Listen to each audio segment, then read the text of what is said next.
Yeah, it's going to be great. We're actually ready to jump into that gameplay right now, and I feel it's fitting to jump back on board with the blue team. As you see here, we're going to be looking at Naked Eli's POV once again. We'll see if they'll be able to switch up the points of view throughout the match, throughout the following series. But now, starting off with the gameplay here, it's right away. Naked Eli grabs that rockets, gets the first point, and in control of the hill. You got to have the idea that he has a slight upper hand against his opponent here. Yeah, you know, I'm kind of surprised that he's staying in the hill. I mean, not everyone needs to be in the hill. The points don't accumulate faster by having multiple teammates in the hill. If you have a weapon like that, I'd almost sit back and just take people out that try to go in and attack your teammates within the hill. That's right, picking up a killing spree immediately. That was 5 kills within the first 30 seconds of the match. An excellent job here. His team now has an uncontested 26 points as they rack up this lead, and if they continue this, no doubt they'll be able to really steamroll their competition in this game type.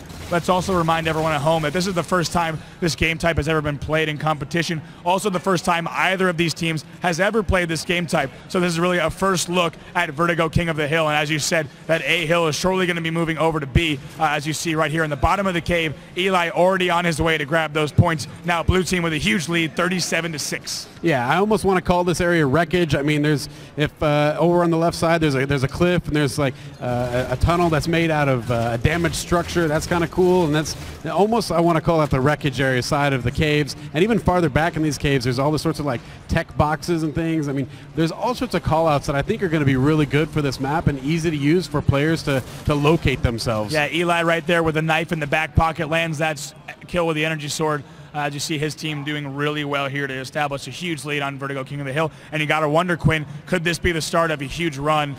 With the way they're playing so far, I wouldn't be surprised if they were on the station for the rest of the tournament and they found themselves in the finals. Yep, now we are here on board with the JJ117 of Sharknado.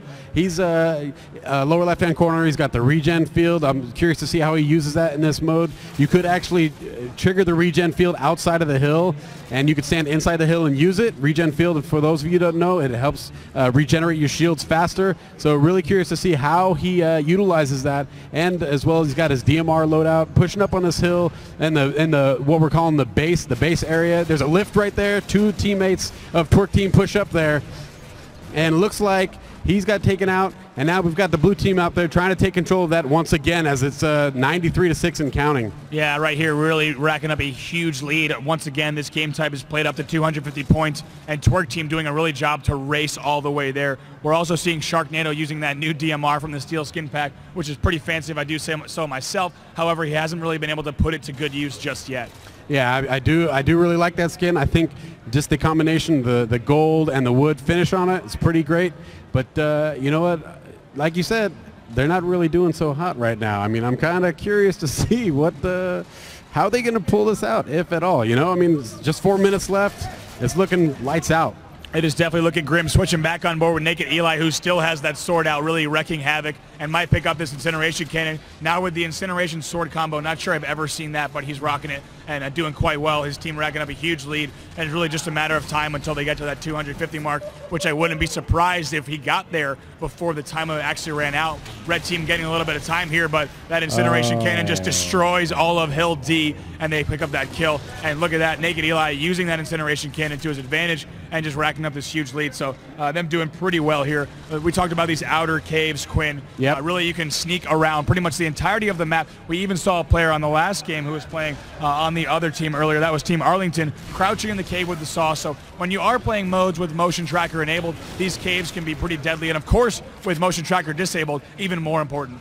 Yeah, you know, like I said, he just picks up a triple kill with that Incinerator Cannon. I mean, that thing is such a game ender. It's so powerful. I'm surprised it just doesn't blow up the entire level when every time someone uses it. You know, it's just crazy to see. And he's just running around recklessly, just doing what he wants. He's got a sword. He used all of his Incinerator Cannon, and now they're just, you know, they're just coasting right now.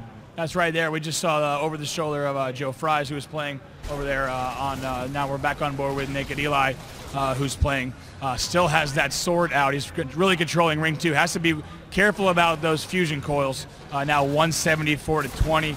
We'll talk about also, we haven't really seen the interactive elements used yet, Quinn. We haven't seen players using those to drop enemy shells, and you and I were thinking that later on in the lifespan of this map, after the Champions Bundle releases, you can bet that you're going to see quite a bit of that being used, and players probably avoiding this 2 areas at all costs. Yeah, I mean, unless you put some really nice cheese up there for the mice to go get, right? Some awesome power weapons or anything like that. I mean, you're definitely going to see that. But early on, people that are watching the stream, people that pay attention to bulletins and all that, they're going to know about it, right? So you're going to have a little bit of an advantage. And but I do agree with you that it's going to be a little bit of those areas that people are going to want to stay out of as soon as the switch is active. And of note, the switch has a 2-minute cooldown on it. So when it is used, it'll be another 2 minutes until it is able to be used again. It is not something that you could keep using over and over again. That's right. Now 1:38 left on the clock. If you're just joining us on Twitch, welcome. You're checking out the Halo 4 Champions Bundle competition live from the Xbox Lounge at San Diego Comic-Con.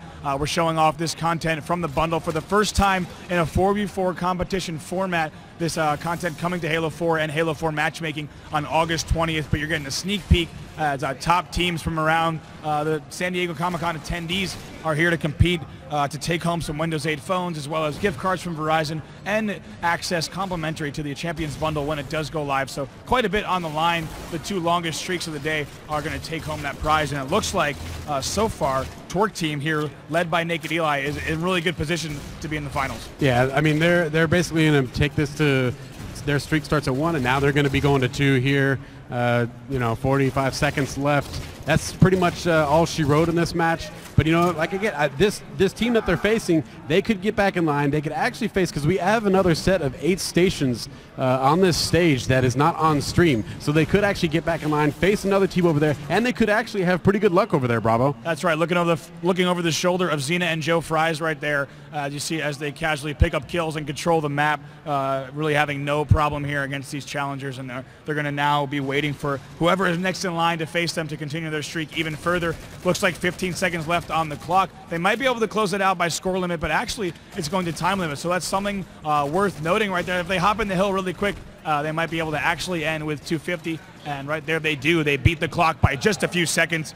So they're actually going to win that game based on score. A nice job there. Once again, Twerk team extending their lead to 2. The next game type that's going to be up next is Vertigo Slayer. So they've already established that they're a solid Vertigo team. We'll see how they do in Vertigo Slayer. I know there's quite a few players who have been playing the Champions Bundle on the floor. They've been meeting other players. Like you said, some players are just coming to the booth and making teams right on the spot. Yeah, they're making teams, like you said, just here in line. That's really cool to see. And the other thing is that everyone is at an even playing field, right? No one's really played these maps. No one has mastered these maps. These maps have not been out for months, and certain people have advantages. The only advantages is like your pure Halo skill. If you're really good at Halo, you could actually come in here and do really good.